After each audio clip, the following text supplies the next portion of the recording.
Welcome to Rob Rides Cargo Bikes. In this video, I'll be checking out this SchoofUndJensen double-decker eCargo bike.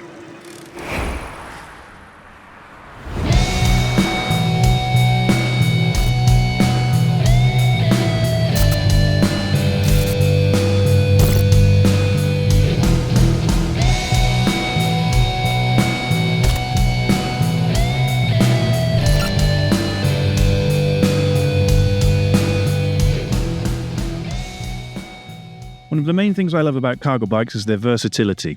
Throughout my cycling life, pretty much all of my bikes have been for a specific purpose. From a dirt jump bike just for dirt jumps, a downhill mountain bike for racing, an enduro bike for trail riding, and a road bike for bashing out the miles. Yes, of course, you can use any of these bikes for other purposes, but taken too far out of their wheelhouse, the enjoyment factor can quickly diminish. Cargo bikes tip that concept upside down and introduce a huge range of utility to cycling, and this SchoofUndJensen double-decker is an interesting take on the front-loading cargo bike concept.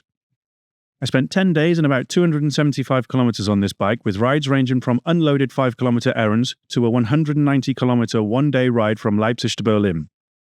This isn't a review, and this video is not sponsored. Other than lending me the demo bike for 10 days, SchoofUndJensen have not paid any money or supplied me with anything to feature this bike on my channel, and I'm free to say whatever I want about it. My main aim for this video is just to highlight an interesting brand with a cool take on a front-loading cargo bike.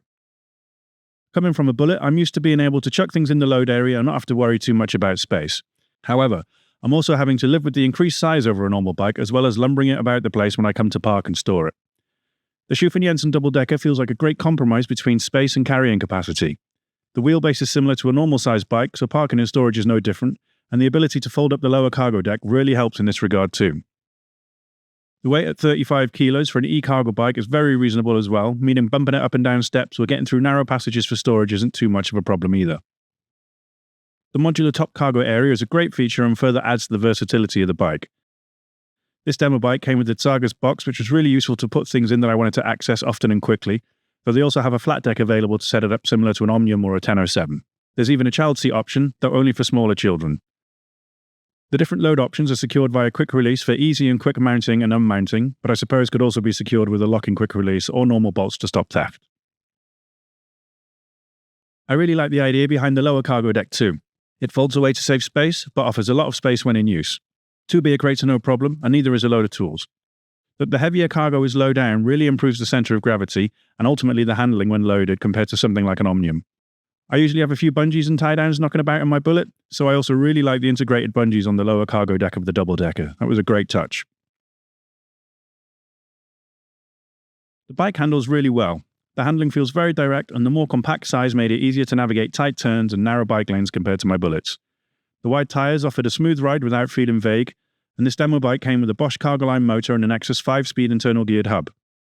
I did feel the 5th gear was maybe a bit overgeared, and I barely used the 1st gear as I mainly set off in 2nd, but the extra range would certainly be useful in a place with more elevation changes than Berlin. The motor pulled really well from a low cadence, and the turbo mode was a real kick up the bum. I'm not sure how, and I'm positive SchoofUndJensen do not claim this range at all, but on my ride from Leipzig to Berlin, I managed to get 128 kilometers on one battery. Battery is down to 0%.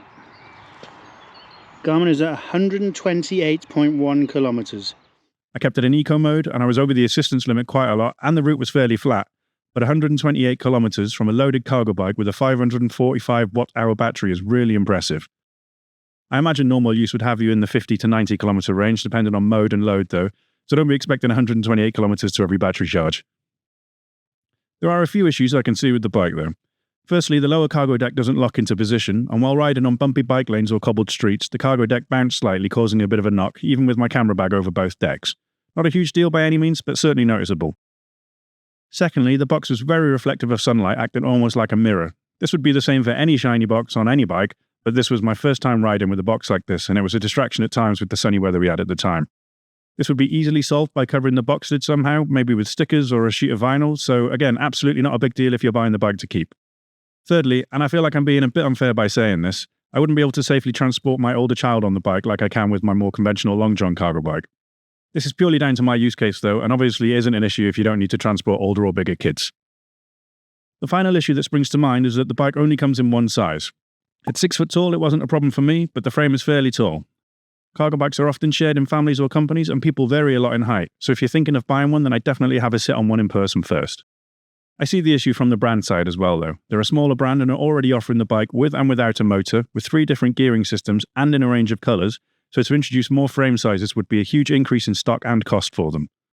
As I film this video, the price of the motor-assisted version starts at €6,790 and the non-motor version starts at €3,990. That puts them at a higher entry price than a comparable spec Omnium and a fair chunk higher than a Bullet, but then I feel like if you're looking at this bike, then you're also looking for something a little less conventional. As I said before, this isn't meant to be a review. I don't think blanket recommending a bike to everyone is really possible with cargo bikes as there are so many different use cases for them. Saying that, I think the SchoofUndJensen Doubledekker is a really interesting and versatile take on the front-loading cargo bike, and it has some great advantages with regards to size, weight, and compactness while not compromising too much on load space. I'm eager to watch the brand grow in the future and look forward to seeing what they come up with next. If you enjoyed this video, then please consider subscribing as it really helps small channels like mine, and a like is also very much appreciated. I'd like to say a huge thanks to SchoofUndJensen for lending me the bike, especially as I only had 100 YouTube subscribers when I asked to borrow it, and thanks for throwing down the Leipzig to Berlin challenge. Keep an eye out for the vlog of that ride coming soon to the channel. Thanks for watching and see you in the next one.